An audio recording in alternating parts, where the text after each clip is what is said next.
Cher Joseph, merci de nous accueillir et de nous accorder ce dimanche cet entretien.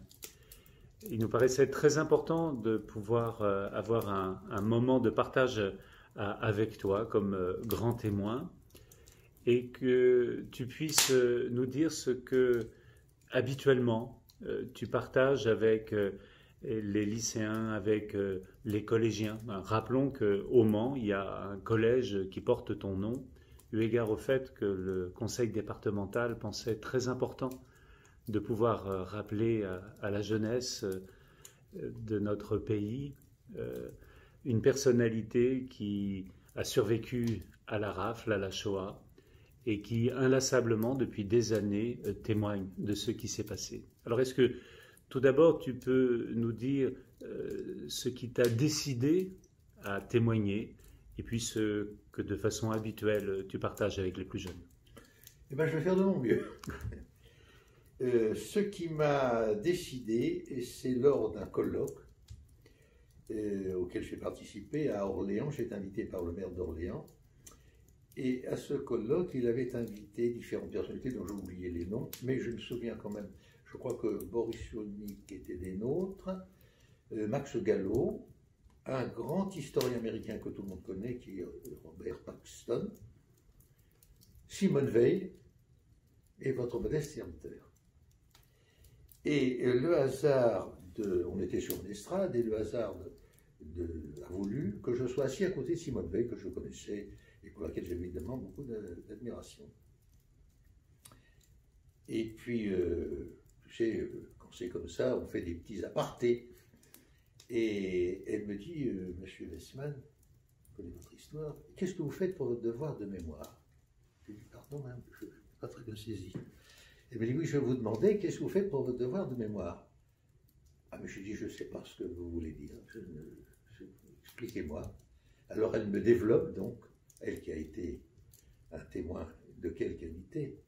Oh, mais j'ai dit, alors vous savez, moi ça ne me concerne pas du tout ça, parce que je suis quelqu'un de très intimiste, je n'ai pas envie de montrer mes plaies à des gens qui d'ailleurs, ça ne les intéressera pas beaucoup, ils m'écouteront poliment, mais ça ne laissera aucune trace, ça me fera plus de mal que je pourrais faire de bien. Alors je ne m'en voudrais pas, mais je ne me considère pas comme avoir, comme vous venez de me le dire, un devoir de mémoire. Alors naturellement, elle a étendu un petit peu le sujet pour peut-être essayer de me convaincre, je ne sais pas. Je suis resté sur mon compte à moi en me disant, chacun sa position, chacun son parti politique, chacun sa religion. Voilà, puis je suis rentré au Mans.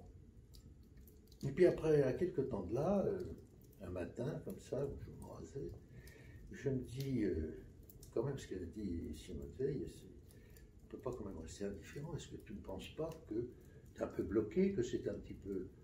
que ça ne serait pas stupide, on ne peut pas être stupide, mais enfin, que ça ne serait pas quand même un peu stupide de rester comme ça. Est-ce que tu n'as pas un devoir? Tu aimes ton pays, tu aimes les jeunes, tu as des enfants, tu as des petits-enfants. L'idée était jetée, et le hasard voulu que peu de temps après, Madame Françoise Cottrell, qui est une amie de toujours, qui était professeure d'histoire à Saint-Joseph, un nom qui m'est fort sympathique, me disent, est-ce que tu ne voudrais pas venir témoigner dans mon collège? Je dis, tout à fait, possibilité. Je dis, François, qu'est-ce que tu demandes là? Moi, je n'ai jamais fait ça, je ne sais pas, qu'est-ce que tu attends de moi, etc. On va essayer. Bon, ça n'a pas été facile parce qu'il a fallu sortir des souvenirs douloureux. Nous sommes avant le film La Rafle.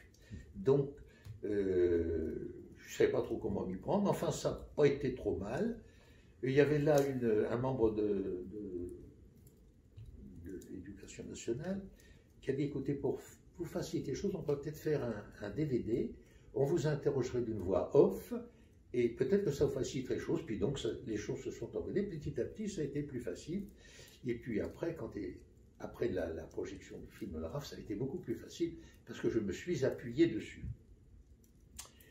Alors, j'avais donc pris conscience que j'avais un devoir, et je l'ai petit à petit peaufiné, car donner un témoignage, j'en ai donné beaucoup, autant dans les écoles laïques que dans les écoles, que tous les salles qu'il peut y avoir au Mans. Et j'ai été très sollicité par un tas d'associations, le Lions Club, un tas de trucs, les femmes de retraités d'ici, les pompiers, etc. J'ai toujours refusé en disant un témoignage est pour moi quelque chose de difficile, de pénible, je le réserve aux jeunes. Vous pouvez toujours faire venir, si vous voulez, chez moi un conférencier ou quelque chose comme ça, mais ne comptez pas sur moi, à personne. J'avais pourtant des amis dans certains, notamment Lyons, qui m'ont dit, écoute, tu ne peux pas nous faire ça. Mais j'ai dit, si, parce que combien vous êtes de Lyons? Et quand je vais l'avoir fait au Lyons, le Rotary va me dire, eh ben, il ne pas. Donc, c'est non. Et, naturellement, un témoignage, c'est toujours le même. La rafle a eu lieu le 16 juillet 1942, c'est pas la veille ni le lendemain. Mais donner un témoignage au lycée de l'Assomption à Paris ou au collège d'Épinay-sur-Seine, c'est pas tout à fait la même chose. Mais c'est aussi important. Et je dois dire, ce qui a été longtemps mon étonnement, de la fantastique qualité de l'intérêt qui était porté sur cet épisode dont ils n'ont pas été contemporains. Alors, j'ai travaillé pour que ça soit le mieux, et je vais faire un petit peu comme si vous étiez des élèves, et je vais vous faire un petit peu mon témoin. Alors maintenant, j'avais pris cette méthode, je disais au professeur d'histoire, qui était en fait mon commettant, je disais, voilà, vous n'allez pas me présenter, vous faites une courte introduction, je vais me présenter moi-même. Joseph Hessemann, né le 19 juin 1931 à Paris, 18e, 54 des Abbesses, de nationalité française, membre de la race humaine, ni supérieure ni inférieure, et membre de l'humanité. Et à partir du moment où j'avais dit ça, j'avais déjà acquis mon auditoire. Alors, après, je déroulais, si tu veux, l'événement, c'est-à-dire l'arrestation qui a eu lieu le 16 juillet 1942 avec mes parents et mes deux sœurs, notre séjour. On nous a emmenés dans un autobus qui nous a conduits au Veldiv, où nous sommes restés 5 jours, environ 5 nuits, dans des conditions très difficiles, et parce que nous sommes restés sans nourriture, sans boire et sans manger, à part cet intermède du pompier qui est venu lui donner de l'eau aux internés, là, dans ce Veldiv, dans une chaleur effroyable. Nous sommes au mois de juillet, un été très chaud, le Veldiv est couvert d'une verrière, ce qui en a augmenté encore la chaleur. Un bruit de fond infernal qui durait 24 heures sur 24, espèce de brouhaha, comme un brouillard. Et puis la nuit, évidemment, nous n'avions plus la chaleur du soleil, mais il y avait tellement de spots et de lumière que j'avais encore la même chaleur et toujours le même brouhaha. Donc des conditions difficiles, des conditions d'hygiène inexistantes, les toilettes immédiatement bouchées, comme on l'a montré dans le film, et un climat, moi le petit Joseph, j'ai 11 ans à l'époque, je m'étais créé une espèce de bulle dans laquelle je remets pas beaucoup, on mangeait pas, on était assis sur un siège du matin au soir, pendant 5 jours, 5 nuits, moi qui étais habitué à aller cavaler au square qui était proche de chez moi. Ça a été long, mais je n'y ai pas eu de terreur, sauf un incident qui était assez dur pour un enfant. Il y a quelqu'un qui s'est jeté du haut des comment dirais-je, des gradins. Des gradins, voilà, c'est ça, merci. Il s'est écrasé dans une mare de sang, ça a été un moment assez pénible. Voilà, et ça a été le séjour au Veldiv. Et puis ensuite, un beau matin, on nous a appelés par haut-parleur. Veuillez vous présenter à la porte d'un autobus qui va vous conduire à la gare d'Austerlitz. Je dis souvent Auschwitz parce que je trouve que la phonétique est un peu proche. Bon, donc on est parti avec un petit peu de pagaille. Mon père s'est adressé à ce moment-là au commandant, il y avait un commandant militaire au Veldiv, et il lui a dit, écoutez, mon commandant, j'ai été dans l'armée française, entre soldats, je vous pose une question, où allons-nous? Et cette question d'ailleurs est posée dans le film par Gad Elmaleh. Et le commandant a répondu, écoutez, je ne peux pas vous dire parce que je n'en sais strict rien, mais je vous donne la parole d'officier que vous ne quittez pas la France. Tout ce que je me souviens, ça m'avait frappé, je tenais la main de papa sur moi. Nous sommes montés dans l'autobus, et après un trajet, je ne sais pas si c'est loin ou près, je ne me souviens plus, il fait toujours très chaud. Nous arrivons à la gare d'Austerlitz, où là, d'interminable, nous sommes près de 14 000. interminable train de wagons à bestiaux qui nous attendait, chevaux en long 8, hommes 40. Et pour la première fois, on voit des Allemands, parce que lorsque nous avons été arrêtés par la police française, et nous avons été gardés par les gendarmes, toujours. Nous n'avons jamais vu d'Allemands. Et là, il y en a tout un cordon, je ne sais pas, sur peut-être 1 kilomètre, et avec une plaque métallique, tu sais comme on met au marchand de bestiaux, mais là c'était marqué Feldgendarmerie, c'est-à-dire la gendarmerie de l'armée, des chiens, et voilà, il fallait monter dans les wagons. Alors là, c'était pagaille épouvantable, parce qu'il y avait des gosses qui couraient dans tous les sens, il y avait, tu t'imagines, il y a plus de 4000 enfants. C'est pas facile. Alors, il y en avait qui étaient montés dans le wagon où il fallait qu'ils redescendent. Il y avait des sœurs qui étaient montées dans un wagon, des frères qui étaient montés dans l'autre, des grands-parents qui étaient affolés. Je me souviens d'une cohue invraisemblable. Avec toutes quelques petites brutalités, mais pas de violence. Hein. Peut-être un coup de pied, peut-être une gifle, je ne me souviens pas très bien. Parce qu'il y en a qui, quand ils étaient montés dans le wagon, ils auraient pu redescendre. Enfin, tu vois ce que ça peut donner. Et il y avait des femmes enceintes, il y avait des gens avec des personnes âgées dans une petite voiture, etc. Enfin, au bout de quelques heures, alors les premiers qui étaient montés étaient malheureux parce que les wagons étaient surchauffés. Nous sommes au mois de juillet. Et je me rappelle d'un été extrêmement chaud. Et, je donne un petit détail, quand on était dans l'autobus qui nous a conduits, je crois que c'est celui qui nous a conduits au Veldiv, on a dû traverser une grande partie de Paris, tout d'un coup un très violent orage. Il y a une dame, une vieille femme juive qui était là dans la voiture et dit, vous voyez, c'est Dieu qui prie sur le sort des Juifs. Bref, nous voilà montés dans le wagon, tant bien que mal, au bout de quelques heures, hein, le wagon était très inconfortable, le chevaux en long, homme 40, on était 200 par wagon. Évidemment, aucune commodité. Bon. Et pour respirer, il y avait en haut du wagon une petite lucarne, comme ça, et de temps en temps, on voyait un père qui soulevait son enfant pour essayer de donner un peu d'air. Le voyage a été long, c'est pas loin pourtant de Paris, puisque Beaune-la-Rolande, c'est environ, je suis à 120 km de Paris. Et le voyage a été assez long. Il fallait se ralentir, il fallait s'arrêter, on laissait passer des trains de soldats, de munitions, je ne sais pas.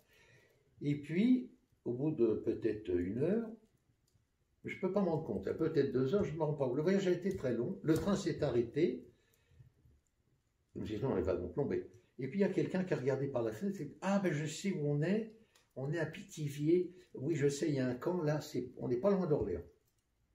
Notre wagon ne s'est pas ouvert, je suppose qu'il y a des wagons qui sont ouverts, mais la plus grande partie a dû rester dans le train. Et puis au bout d'un arrêt, le train est reparti et dans un temps que je ne saurais pas mesurer, on est arrivé enfin, avant de la Rolande, on était parti le matin, on est arrivé en fin de soirée. Donc tu vois, l'interminable voyage. Et donc là, on arrive à la gare de Beaune-la-Rolande, on ouvre les wagons, et un immense convoi, tu t'imagines, s'en va pour rejoindre le camp. Et alors là, je voudrais revenir un peu sur le film de Rosine Bosch, qui montre par exemple Jean Reno, tu sais, qui marche dans le soleil, on voit des feuilles, on voit du ciel, on entend presque les oiseaux, lui il est en bretelles, bon, c'était pas du tout ça. Nous avons traversé un village fantomatique, car les gendarmes avaient dû passer dans le village en disant « Vous fermez les volets, nous voulons voir personne, pas un chien, pas un chat, le village doit être désert. » Et je me rappelle, enfant que j'étais, avec beaucoup d'imagination, j'avais décidé qu'il y avait des fantômes, un village fantôme. Bref, les gens arrivaient dans le camp qui était à peu près à 2 km de la gare. Les premiers entraient dans le camp, les autres sortaient toujours. Là, ça a été très très long. Et on s'est donc installé. C'était des baraquements en bois qu'il y avait, qui étaient parfaitement rendus, des baraquements en bois comme il y a dans tous les camps. Alors il y avait des baraquements pour les parents, pour les hommes, pour les femmes, qui avaient avec elles les enfants plus jeunes. J'aurais dû en être, puisque maman est restée avec mes 2 sœurs, mais je ne sais pas, papa s'est débrouillé pour que je reste avec lui à la baraque numéro 7, je me souviens encore du numéro. 4 étages de chalis, l'étant plus petit avec mes petites pattes, c'est moi qui étais en haut, j'étais d'ailleurs très heureux d'être en haut. C'était une paillasse et c'est tout, qui avait déjà été utilisée. Il y avait des poux là-dedans, des poux, je ne sais pas trop quoi. Puis voilà, c'est tout. Et alors la vie du camp s'est organisée plus ou moins. Il y avait des petites corvées. Il y avait des corvées. Les enfants, moi j'étais dehors. C'était plus la même chose que d'être enfermé. J'étais dehors. Il y avait un camp avec une cour, une esplanade, etc. On jouait, comme tous les enfants. Un peu aussi aux gendarmes et aux voleurs. On jouait au béret, on jouait à cache-cache, etc. Les gens étaient graves. La nourriture se faisait, le manque de nourriture se faisait sentir, puisque nous n'avions le matin un liquide noir baptisé café, c'est tout. Ensuite, à midi, nous avions le repas du jour, puisque le soir, il n'y avait rien. Donc, c'était une espèce de bouillie écrasée de haricots secs charançonnés. D'ailleurs, pourquoi on voit dans le film, à un moment donné, le petit Joseph qui crache au passage un gendarme. Il se reçoit une baigne et Gad Elmaleh, son père, veut se précipiter sur le gendarme. Jean Reno le retient. On dit, mais le gosse n'a pas craché sur vous, il avait dans la bouche un verre. Donc, tu vois, une nourriture tout à fait réformée. Donc, on sentait les gens. Il n'y avait pas d'angoisse. Enfin, moi, je ne me rappelle pas dans ma mémoire, pour être très observateur, je ne me rappelle pas d'angoisse. Je me rappelle les gens graves qui parlaient entre eux. Alors, où est-ce qu'on va aller? On doit aller travailler. Alors, on nous avait dit, quand on nous arrêtait, mettez des vêtements chauds. Et alors, il y en a qui disaient, on renvoie les gens dans leur pays d'origine. Toi, tu es polonais, tu vas retourner en Pologne. Toi, tu es russe, tu vas retourner en Russie. Donc, c'est pour ça que j'en ai. Voilà, on va aller dans les camps de travail. C'était très, très... Mais enfin, je te dis, attends, je n'ai que 11 ans, mais ce que j'ai retenu, je retiens surtout qu'on avait faim. La faim m'a toujours tenaillé. Les conditions du gène étaient de très mauvaise qualité. Personne n'avait de savon, une serviette, ni rien. Alors, il y avait dans la baraquement, parce que tout est en baraquement. Tu as la baraquement pour coucher, la baraquement de ravitaillement, la baraque des fouilles. Là, c'était la baraque sanitaire. Alors, hommes, femmes, enfants, tout le monde est mélangé. Il y avait un tuyau qui faisait à peu près la longueur, mettons, de cette pièce. Tous les 50 cm, il y avait un robinet avec de l'eau froide. Voilà, c'est là que tout se passait. Pour faire ses besoins, toujours à la même distance, il y avait une planche. Tous les 50 cm, il y avait un trou. Et hommes, femmes, enfants, tout le monde devant tout le monde, avec aucune mesure d'hygiène, pas de le papier, rien. C'était difficile. C'était difficile. Il y avait des corvées pour les adultes, puis j'ai participé, moi, à 2 corvées. Une fois, on devait agrandir le camp, sans doute, alors on était en rang, on recevait une brique de la personne qui était à droite pour la transmettre à celle qui était à gauche, et ainsi de suite, bon, qui était une corvée tout à fait normale. Puis j'ai été assigné à une corvée qui était absolument normale pour un enfant, mais tu ne discutes pas, parce que sinon tu es tabassé. Alors, là où les gens faisaient leurs besoins, on s'était sur au fond, il y avait ce qu'on appelait une tinette qui recevait les matières. Et c'est une espèce de lessiveuse, je ne sais pas très bien, c'est une espèce de lessiveuse avec 2 poignées, et à un moment donné, c'est plein, il fallait le vider.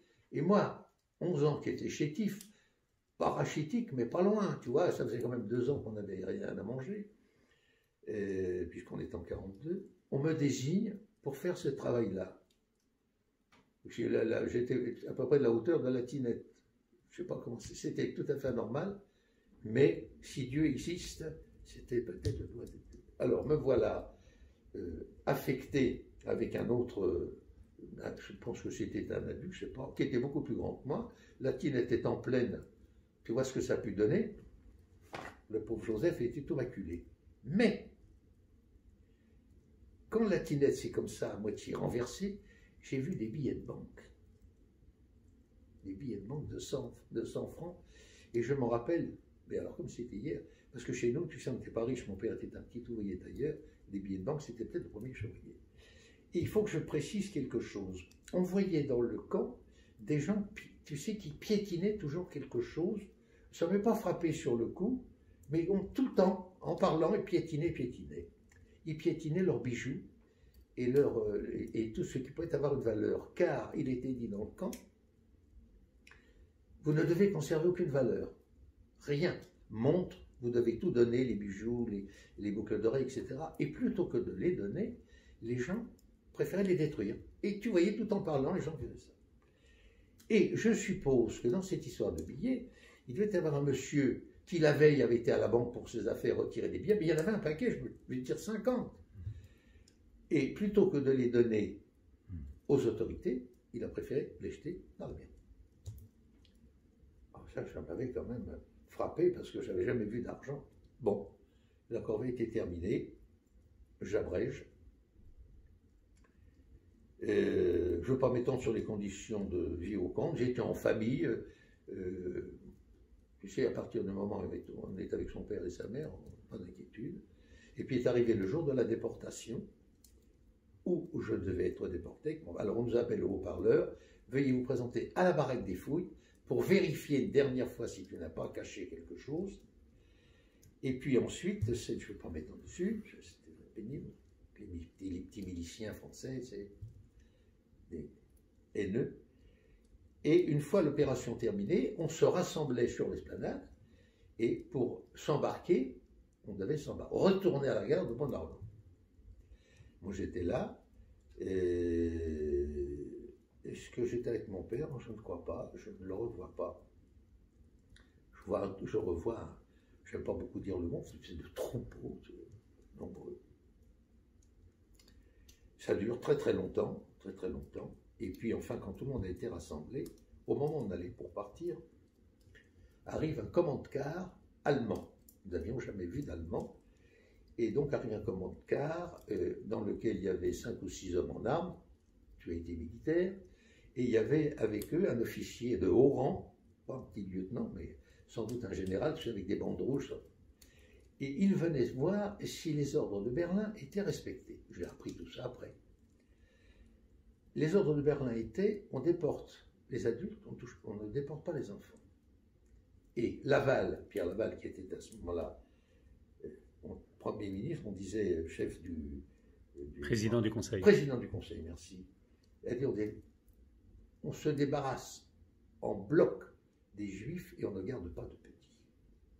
Et donc, l'officier allemand a fait retirer les enfants qui lui paraissaient des enfants, mais au faciès. Toi, j'étais un des toi. Vous retournez dans le camp et vous rejoindrez vos parents dans 8 ou 15 jours. Et je me rappelle que la légende qui courait, c'était de dire, ben, il y avait trop d'enfants et pas assez de wagons, c'est pour ça qu'on ne peut pas partir en même temps qu'eux. Voilà. Une fois que toute cette opération a été terminée, ils en ont retiré 100, 500, 1000, je ne sais pas, quantité. L'opération terminée, le convoi s'est ébranlé, a quitté le camp et parti. Je te fais grâce des scènes qui se sont déroulées qui ont été assez insupportables. Et c'est à ce moment-là que j'ai décidé de m'évader. Je pense que j'étais quelqu'un déjà, même avec mes parents, j'étais quelqu'un d'indépendant. Je n'étais pas un petit dur, je n'étais pas bagarreur, je n'étais pas particulièrement, je veux dire, intrépide, mais je n'aimais pas beaucoup qu'on touche à ma liberté. Et je me souviens, une petite anecdote, un jour, j'ai été puni par mon père de quelque chose que je n'avais pas commis. Et bien, j'ai fugué. Je ne supportais pas l'injustice. Et là, je trouvais que c'était injuste, qu'on me sépare de mes parents, qu'on m'arrête, qu'on m'enferme à Veldiv, qu'on m'enferme dans le camp et tout, avait germé dans ma tête de m'évader. Insensé. Le lendemain même, j'entreprends mon école. Alors, je vais trouver il y avait pas mal de garçons qui étaient restés. Et je savais que j'étais vulnérable, tu penses le petit bonhomme que j'étais, il me fallait quelqu'un. Et j'ai donc été sollicité, ils m'ont dit, mais qu'est-ce qu'il a? Mais qu'il est fou, mais qu'est-ce que tu veux t'évader? Personne ne s'est jamais évadé, et on ne peut pas s'évader. Et puis, si tu cherches à t'évader, tu vas être rattrapé par les gendarmes, avec leurs chiens, les chiens vont te bouffer, les gendarmes vont t'amasser, mais surtout, le plus important, tu ne vas pas revoir tes parents, parce qu'on doit les retrouver dans 8 jours. Si c'est un truc de gosse, t'es triso, t'es indépendant, ça va pas. Et moi, j'ai dit, je ne sais pas où j'étais pêché ça d'ailleurs. Moi, je crois que c'est des mensonges qu'ils nous racontent parce qu'ils vont tous nous tuer. Moi, j'étais chercher ça. J'ai trouvé personne. Et puis, le lendemain, ou le surlendemain, il y a 2-3 garçons qui sont venus me trouver en me disant, c'est toi qui nous as empoisonné là avec tes stupidités de gosse anormal, que tu veux t'évader. Ben, regarde, lui aussi. Et il me présente un garçon que je ne connaissais pas. Parce que quand on n'est pas dans la même baraque, c'est comme à l'école, tu n'es pas de la même classe. Un certain Joe Koganowski, il avait raccourci son nom, qui veut s'évader aussi. Bah, vous débrouillez tous les deux. Alors on se présente tous les deux, Joseph Besman, Joseph Kogan. Bon, tu veux t'évader? Oui, moi aussi. Et quand est-ce qu'on fait ça? Bon, on y va maintenant. Aucune préparation, aucune idée, rien du tout. Nous voilà partis tous les deux. On repère notre truc, on repère on avait trouvé je ne sais pas quoi pour grimper parce que le camp était entouré de barbelés inextricables, ce qu'on n'a jamais su montrer dans aucun film, inextricable. Alors on avait trouvé une planche pour essayer, tu sais, que ça faisait comme un pont, quoi. On commence à gigoter, on installe ça, on commence à... Bon, il y a eu autour de nous 10, puis 20, puis 50, puis 200, puis 300 enfants. C'était un événement. Et naturellement, sont arrivés les gendarmes. Alors, Joe et moi, on est partis chacun de notre côté. Tout ça s'est envolé comme une volée de moineaux, ni plus ni moins. J'y revois encore. Chacun part à droite, à gauche. Les gendarmes, on les a vite semés, tu sais, avec nos petites pattes. Les baraques, tu sais, tu avais une porte à l'entrée, une porte à la sortie. Quand tu as traversé 3 baraques, on a perdu les gendarmes. Alors, on s'est retrouvés le lendemain avec Joe, on a dit, on s'est pris comme des imbéciles. C'est complètement, c'est vrai, c'est dément, c'est enfantin. Et on ne peut pas y arriver comme ça. Mais comment on peut y arriver? Comment? Il faut s'évader la nuit. Non, c'est pas possible. Avec le côté inextricable des barbelés, on se serait crevé les yeux. C'était pas possible. Comment on peut faire? Et l'un de nous deux a une idée de génie. On va dire que c'est moi, puisque malheureusement, Joe n'est plus là. C'est l'un des deux, ça n'a pas d'importance. Il faudrait s'évader, que le camp soit vide. Et il y a un moment où le camp est vide, complètement. C'est à midi, le jour où on distribue le repas. Car tu penses bien que le repas était l'événement le plus important de la journée. Des gosses, ça pense, on a faim, on avait faim du matin au soir, Et je crois que... Alors, moi j'ai réfléchi entre-temps, si on s'évade, il nous faudrait bien de l'argent. Mais dans la tinette que j'avais vidée, il y avait de l'argent. Je me rappelais où on l'avait déposé. On a fait tout un trajet. Et je me rappelais, mais il y a peu de chances qu'elle soit encore là. Mais enfin, je vais aller voir. Tout seul. Je n'avais rien dit à Joe. Elle était là.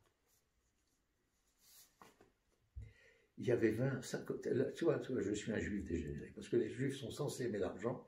Et bien moi, je ne pouvais pas avoir 200 billets. J'en ai pris 2. 2. Je devais de quoi être répudié.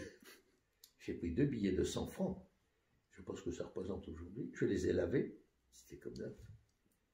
Et l'enfant avait pensé qu'il faudrait de l'argent pour s'en sortir. Alors j'ai dit à Joe, ce soir je suis allé chercher. J'ai trouvé mes 2 billets. Et on a attendu, je crois que c'était le lendemain, que le camp soit vide, à midi. Et là, on s'est engagé dans les barbelés. J'ai d'ailleurs un petit dessin que je te montrerai dans mon bureau tout à l'heure. On est passé, je me souviens, très près d'un mirador, presque au pied du mirador. De toute façon, la question a été, on est resté plusieurs heures, la question a été, le gendarme, pourquoi n'est-il pas intervenu? Première hypothèse, il n'a pas pu nous voir. Car à la hauteur où il était, et les barbelés étaient tellement épais, qu'on ne pouvait pas voir, je crois, même un lapin à l'intérieur. Donc il ne nous a pas vus. Deuxième hypothèse, il dormait, c'était midi. Troisième hypothèse, gratuite, il nous a vus, mais il n'a pas voulu nous voir. Laissons-lui le bénéfice du doute. On a crapahuté là-dedans plusieurs heures avant de s'en sortir. On avait eu, encore une idée de gosse qui était pas mal, double chemise et double pantalon, sachant que le trajet serait difficile. Nous avons le crâne rasé quand on rasait le crâne des enfants. Et on y a passé plusieurs heures. jusqu'à ce qu'on arrive de l'autre côté. On était en lambeaux. Et naturellement, quand on est arrivé de l'autre côté, on a jeté ce pantalon et cette chemise, mais en dessous, c'était pas ce qu'il paraît. Et nous sommes sortis du camp. Il paraît, parce que j'ai retrouvé mon copain Joe, longtemps après la guerre, on avait des bérets. On avait un béret, moi je ne m'en rappelais pas, mais effectivement, on avait des bérets. Et il paraît que j'ai jeté mon béret parce qu'on était proches. Tiens, mon béret, lui, est déjà libre. Et Joe a fait la réflexion de dire, mais avec qui je suis sorti? Mais il est fou, un béret. Mais j'ai tombé, vraiment, il est anormal. Voilà. Là, on a été de l'autre côté. Et avec nos petites pattes, on a commencé à courir. On ne savait pas du tout où on était. On perd la nature. Est-ce qu'il faut aller à droite? Est-ce qu'il faut aller à gauche? On est parti devant. Il y avait un petit chemin. Une patrouille de gendarmes. On retourne dans nos... mais sur le bord. La patrouille passe. Et puis, on a commencé. Alors, on avait décidé, on court la nuit et on dort, on se cache dans les bois le jour. Nous avions la chance d'avoir une grande forêt, une des plus belles forêts de France, paraît-il, la forêt d'Orléans, grande forêt de Bagnères. Et nous avons couru comme ça pendant, je ne sais pas, plusieurs jours. J'avais la chance d'être tombé, tu vois, il y a toujours, c'est incroyable. Il se trouve que Joe avait passé des vacances dans cette région-là. Et il connaissait la région. Alors, les 2 ou 3 premières nuits, on a dormi dans la forêt. Et puis, on est arrivé dans un chef-lieu de canton qui s'appelle Loris.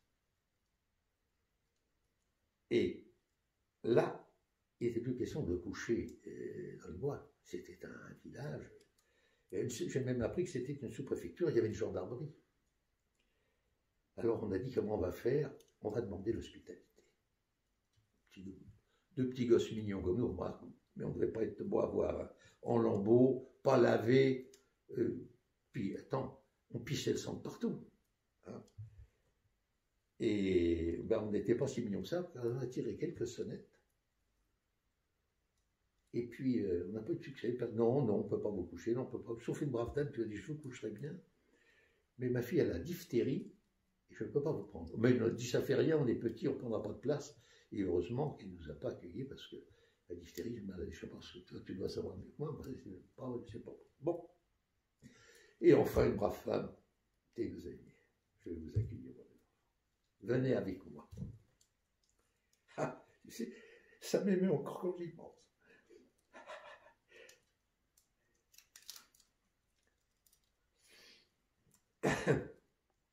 On était content d'avoir trouvé quelqu'un.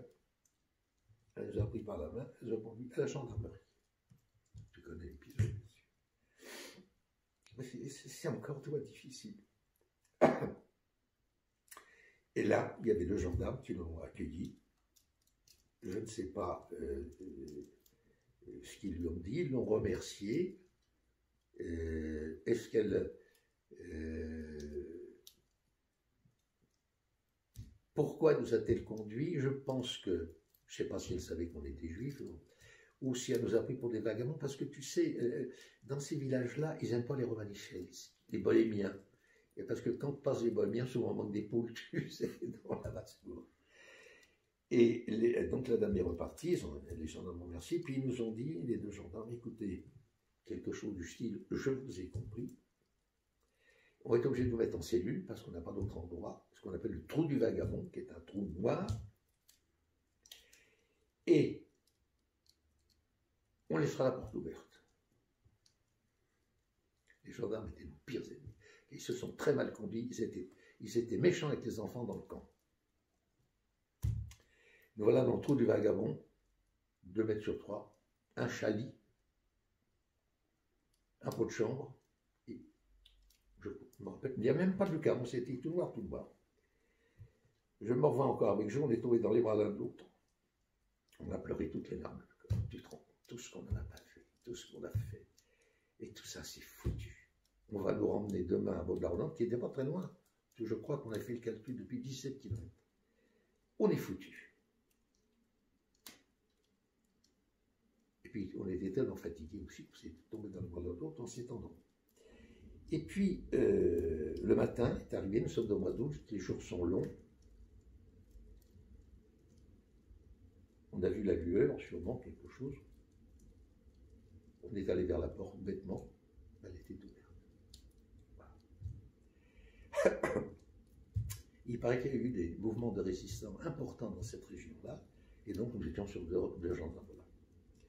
Et donc, la porte étant ouverte, on s'est tiré, et Joe, qui, comme je te l'ai dit tout à l'heure, avait déjà passé les vacances dans cette région-là, il a dit, attends, moi, Loris, je sais qu'il y a un autocar qui vient le matin et qui va à Montargis. Et je sais qu'à Montargis, il y a une gare avec un train qui va à Paris. Et donc, quand le car est arrivé, on est allé sur la place avec mon argent.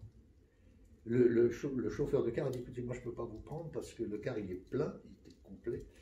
Mais il y a un autre car qui est derrière, qui arrive, je sais qu'il y a de la place. Et à ce moment-là, les gendarmes sont arrivés, ils ont dit, Henri, les gosses sont pressés, tu sors 2 personnes et tu mets les gosses. Voilà. Ça c'est le plus bel épisode. Voilà, nous parlons, je crois que dans votre sujet essentiel, vous parlez de la fraternité. Le thème, tu m'as dit, c'était la fraternité. La fraternité. Quel plus bel exemple. Ces 2 gendarmes risquaient gros. On avait parlé avec des gendarmes. Il y en a qui ont été interviewés. Ils disaient, qu'est-ce que vous voulez qu'on fasse? On est mariés, on est père de famille, on ne pouvait pas, il fallait qu'on fasse notre travail. On était renvoyés, on perdait notre travail, on ne pouvait pas. Voilà, voilà. Tu vois, s'il y a un bel exemple de... Parce que la charité, c'est très joli quand ça ne coûte rien. Mais quand c'est au péril de ta vie, ça prend un tout autre relief. Donc, bon, alors là, on est monté dans le car, si tu veux, puis après, ben, à nous la liberté. Donc voilà ce que je raconte à mes élèves.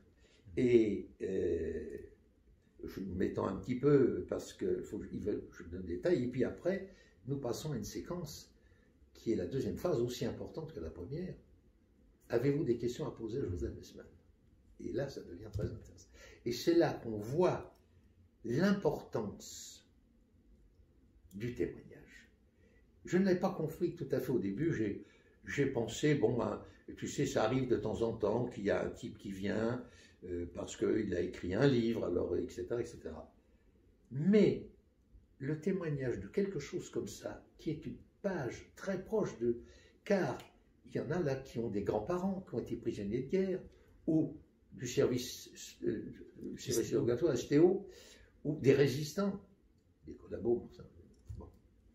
Et quand ils voulaient interroger, parce que les jeunes sont curieux comme ça, quand ils voulaient interroger le grand-père en disant, ben, comment ça s'est passé quand tu étais prisonnier? Écoute, tu ne vas pas parler à ton grand-père, il ne veut pas entendre parler de cette histoire, il a oublié, il ne faut pas l'embêter avec ça. Et donc ils étaient sur leur faim. Et voilà qu'arrivait quelqu'un, il me posait beaucoup de questions. Nous avons d'ailleurs, j'étais obligé de m'arrêter de témoigner parce que tu sais maintenant je ne suis plus un tout jeune homme, mais les témoignages, tu vois, ça m'est encore pénible, même aujourd'hui. On avait décidé avec ma famille, notamment ma fille Isabelle, qui habite à côté, qui m'a dit, papa, moi je voudrais bien te garder encore un peu, puis de préférence en bonne santé. Alors il vaudrait mieux que tu t'arrêtes.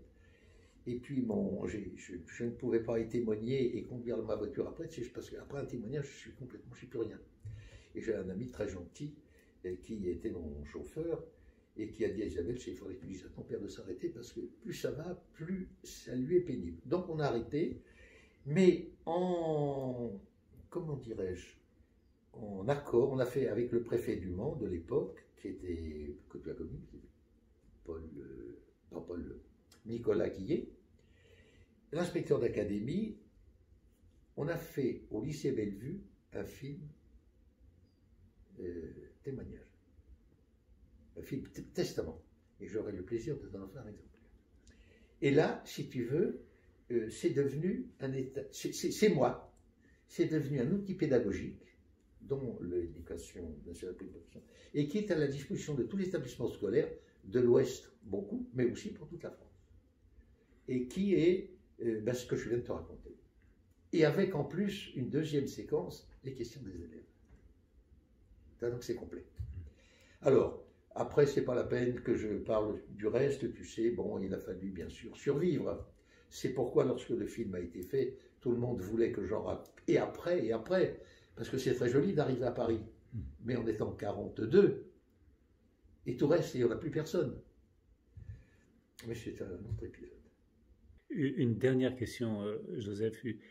Il y a quelque chose qui est très important pour toi, c'est la lutte contre l'antisémitisme.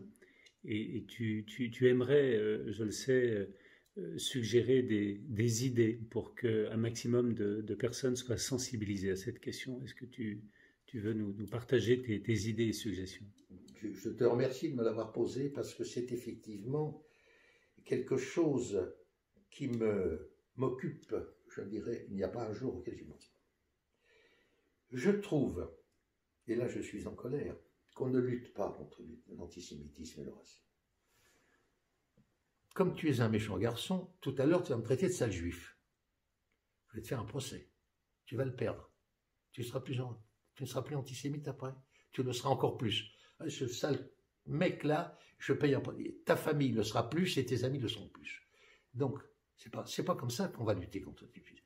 C'est pas en mettant un antisémite en prison que tu fais avantisme. Pour lutter contre l'antisémitisme, je ne vois pas 36 solutions. C'est éduquer, c'est instruire, c'est informer. Et ça, on le fait dès la maternelle. Je dis que l'enfant qui est dans le ventre de sa mère, il est blanc, il est noir, il est jaune, il sera toute sa vie. Mais il n'est pas antisémite. Pourquoi il est devenu? Parce que tu n'as pas fait ce qu'il fallait faire. Parce qu'elle n'a pas fait ce qu'il fallait. Parce que je n'ai pas fait ce qu'il fallait faire. Car il n'était pas antisémite. Il l'est devenu. Pourquoi l'est-il devenu? Comment l'est-il devenu? Et il ne devrait pas le devenir. Donc, on ne fait pas ce qu'il faut. On dépense des sommes faramineuses. Tous les ans, il y a la lutte contre le cancer. On fait une journée contre le cancer. On fait une journée pour lutter contre le sida. On fait une journée pour lutter contre le racisme et l'antisémitisme. Combien de personnes sont mortes par le sida? Combien sont mortes à cause du racisme et de l'antisémitisme? On a assassiné, pendant la guerre, 6 millions de juifs. C'est ce que c'est, 6 millions. Dont 1 million d'enfants. Tu vois défiler devant toi 1 million d'enfants. Qu'est-ce qu'on fait pour lutter contre ça? Eh bien, moi, je dis par exemple, tu sais, j'ai entendu Pierre Rabhi, que tu connais, qui a créé le parti du colibri. Tu connais l'histoire du colibri? Eh bien, moi, je voudrais que tout le monde soit des colibris. Je voudrais, à la fin de la guerre, tu n'as pas connu ça, la France avait été démolie pas mal. Rouen a été très bombardé, Saint-Lô détruit, Caen rasé. On a créé le MRU, ministère de la Reconstruction et de l'Urbanisme. Et ce ministère a parfaitement rempli son office. Et quand la France a été remise debout, on a supprimé ce ministère, ça ne servait plus à rien. Pourquoi dans le monde entier, on ne ferait pas un ministère de lutte contre le racisme et l'antisémitisme? Sachant que pour moi, l'antisémitisme est une branche du racisme. Pourquoi ne fait-on rien? On ne fait strictement rien. On condamne. C'est trop tard. Il faut que les gens ne soient pas antisémites ni racistes. Il faut donc les éduquer. Et moi, je voudrais voir se monter dans toutes les villes des comités. Et de toute façon, c'est à l'État de donner l'exemple. Pourquoi l'État français, qui a fait des choses formidables, a fait la révolution de 1789? Pourquoi il n'y aurait pas en France le premier ministère? Moi, quand j'étais petit, il y avait le ministère de la santé publique et de la population. Pourquoi il n'y aurait pas le ministère de lutte contre le racisme et l'antisémitisme? Tu ne crois pas qu'on en aurait besoin? Et dans lequel on pourrait inclure l'aide aux immigrants. Moi, je souffre. Tu vois, tu parlais de la fraternité. Tu crois qu'on est... Moi, je ne suis pas heureux parce que je sais que combien de personnes, d'immigrants illégaux, vont se noyer encore aujourd'hui. Combien sont arrivés qu'on va réussir à sauver et qu'on va renvoyer dans leur pays. On peut vivre, est-ce qu'un être humain normal, sans être spécialement sensible, on peut être heureux quand des gens sont tellement malheureux? C'est pas possible. On ne peut pas rester comme ça. Mais on ne fait rien. Et il y a pourtant plein de gens de bonne volonté. Mais ça ne s'improvise pas. Il faut une organisation. Il faut des cerveaux. J'ai eu le bonheur d'entendre Robert Badinter une intelligence extraordinaire, qui sait s'exprimer. On met comme ça des comités avec des gens comme ça à leur tête.